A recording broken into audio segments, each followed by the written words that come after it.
This is video 7 of lecture 2. Last video we ended up in the Middle Ages, and probably nothing was as important in the Middle Ages as the revelations of the Prophet Muhammad. Today, most people know about Islam for the centers of worship that surrounds the city of Mecca. Today, in the city of Mecca, there is a centered shrine which is called the Kaaba. It used to be actually a polytheistic shrine in the ancient times before the revelations of the Prophet Muhammad. It was an ancient center of trade and a place of popular pilgrimage destination. Everything changed around there when Muhammad, a person born in Mecca, around the year 570, made a sin, a big impact, still relevant for our purposes today. It is told that around when he was 40 years old, he received revelations from the Archangel Gabriel.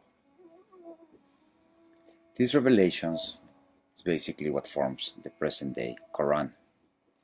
Today, Islam is a strict monotheistic faith which relies on 5 pillars.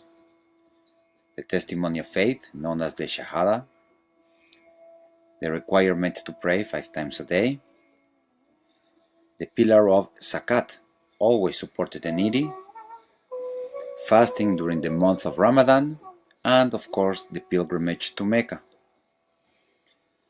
We'll see how all of this is very important and relevant even to discerning observable phenomena such as the assignment that you already began doing as the devil dancers of Oaxaca, California. Okay? So let's take a look at how quickly Islam spread. It starts here from Mecca, and within a decade it spreads through most of the Arabian Peninsula. After Islam consolidates its power in Mecca, it's able to quickly spread in the next 30 years broadly to the borders of Persia, present-day Iraq, Syria, and spreads all over North Africa. May you please notice that it expands all of this territory in only 30 years. In the next couple of decades, the caliphates would invade the Iberian Peninsula, and this is a central part of our story as well. Okay? But more importantly, how were a group of Bedouin warriors able to conquer all of these territories? The answer is actually simple. It's not that they conquered, but it's that people actually converted and followed the tenets of Islam. We will review a little bit of this later. These are the present countries in the Arabian Peninsula. We have Saudi Arabia, where Mecca is located, with the capital at Riyadh. We have the United Arab Emirates. We have Oman. We have Yemen.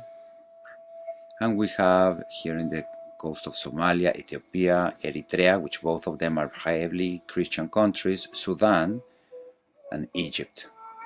Okay? Israel, Lebanon, Syria, Iraq, Iran, Jordan. Very important. So all of these kind of historical relevance is very important for us to understand what we try to gain by having a timeline of world religions, and what type of insight can we gain from the different approaches that anthropology proposes. To gain a deeper insight into the origins of Islam and the big schism that happens in Islam, I decided to just review a little bit of the Islamic history, because it will be pertinent for us to understand indigenous traditions here in this side, in the Americas. The historical roots of Islam are very interesting. We know that Abu al-Qasim Muhammad ibn Abd Allah ibn Abd al-Muttalib ibn Hashim, known as Muhammad, never seemed to have a father, and his mother dies when he was only 6 years old, reason for which he lives with his grandfather. His grandfather dies 2 years afterwards, and he is transferred to his uncle, who was a merchant. Muhammad learns a trade with his uncle and becomes a merchant himself. A very important character of his uncle's family is his uncle's son by the name of Ali. He'll become a very important figure if understanding the present schism on Islamic faiths. Therefore, Muhammad and Ali developed in these Bedouin traditions, and as it would be in any other family household, a very close relationships, that of like brothers. Muhammad, becoming merchant himself, ends up marrying a 40-year-old widow known as Khadija, and Muhammad is 25, Khadija is 40, and together they have 4 daughters and 2 sons, only of whom survive into adulthood and his daughter Fatima. This is probably why the name Fatima is very well actually used extensively among peoples in Mexico that call themselves Catholic. It's a very interesting phenomenon. Maybe if you have Mexican friends, you might have known a person named Fatima. Other people that are also called Fatima are people also from the Middle East that, of course, remember this important woman in Islamic history. By the time Muhammad was around 40 years old, he starts taking walks and having what we call solo retreats. May I highlight the importance of these solo retreats that Muhammad was having with present-day traditions of other people, such as the Vision Quest. Okay, here in the native traditions in the Americas. I find that parallel very interesting as a cross-cultural comparison. So in these solo retreats, Muhammad starts having revelations, and he reports to being visited by the angel Gabriel.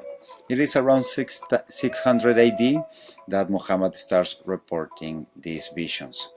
Gabriel recites the message to Muhammad that are sent directly from God, and this Muhammad memorized. These memorizations of Muhammad come to be the types of preachings that he does. Over years, Gabriel will continue to visit Muhammad, and Muhammad kept remembering and reciting them by memory, and like that he becomes not very well liked among the places where he was reciting the basically verses that he was remembering directly from God. He starts reciting these messages in Mecca, that was already a very important town controlled by a rich merchant elite family that had polytheistic gods.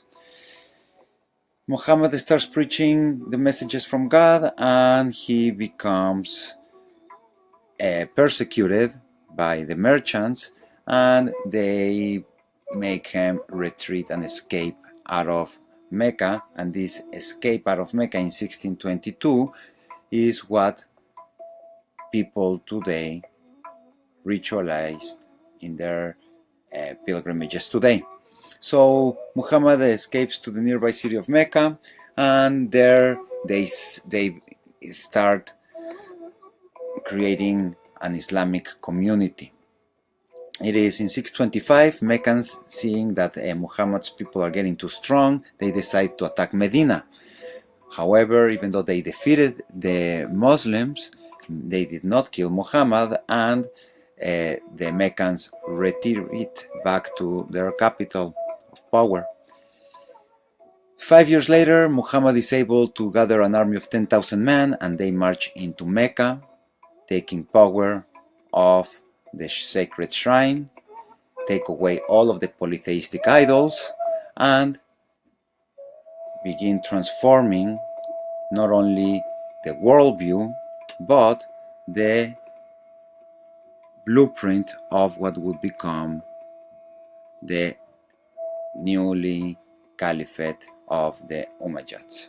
So very interesting. Islam spreads very quickly, and this is what we must inquire about. We must think, how is it that this ideology, these revelations, or these messages from God were taken so fast by so many people? Okay? The answer is, if you follow or have studied this before, you might not be surprised on what the answer is, and that is what Islam was preaching at the time on their territories that had been subdued by very aggressive empires such as the Romans or the Sassanids. Islam comes into the scene in the territories where the crumbling remnants of the Roman and the Sassanid empires had left devastating effects of social inequality, and therefore the ideas of Islam, Shahada, faith, Salat, prayer, Zakat, charity, Swan, fasting, and the Hajj, the pilgrimage to Mecca, created a blueprint that brought people's attentions to the possibility that it was possible to follow a blueprint where everybody was equal in the eyes of God. This is very important. This is also one of the reasons where we should pay attention to why is it that under Islamic traditions it is so forbidden to make depictions of Muhammad or the Prophet.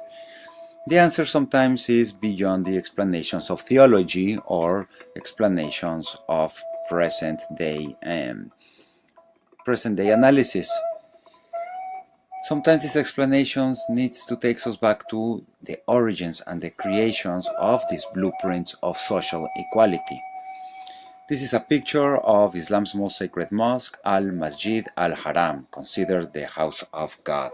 Here at the center we have what is called the Black Stone. It's a very interesting area. Now, something that must be also considered is what happens in Islam in the great Schism of Islam. And this will take us to the dispute over the succession of who would be the caliph after the death of the Prophet Muhammad. What we have here is just a graph that aims to explain the disagreements over who the caliph would be after the death of Umar.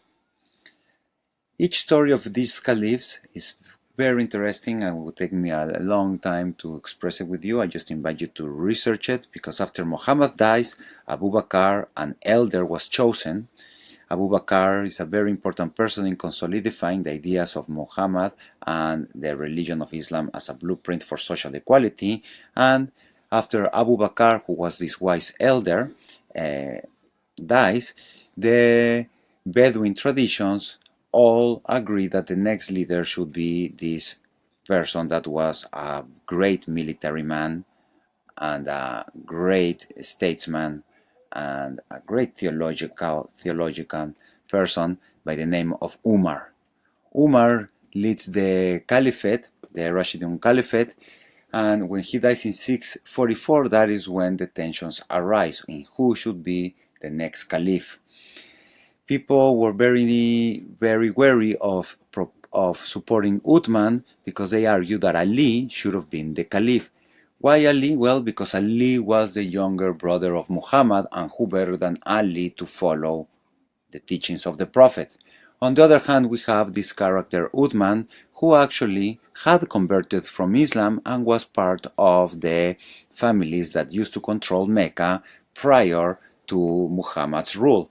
So it's a very interesting schism that happens here between the followers of people that said that Ali should have been the caliph versus the followers of Uthman. And here is where the great issue between Sunni Islam and Shia Islam begins. And I just like to say that as an introduction to a way more complex subject that you could follow on your own. Other important issues that happens here are the great issues of 1054 between the Orthodox and the Roman Catholic Church. Here is the line that basically the Greek or Eastern Church have versus the Roman Catholic Western Church, a very important issue to have considered as a background for our historical understanding as we approach the studies of religion. Please follow up in the last video that we will have upon this historical survey to better help us understand the type of present practices that we are observing today in different continents. However, all of these observable phenomenon in the 21st century certainly has its roots in this very complex and, as we see, very ancient past.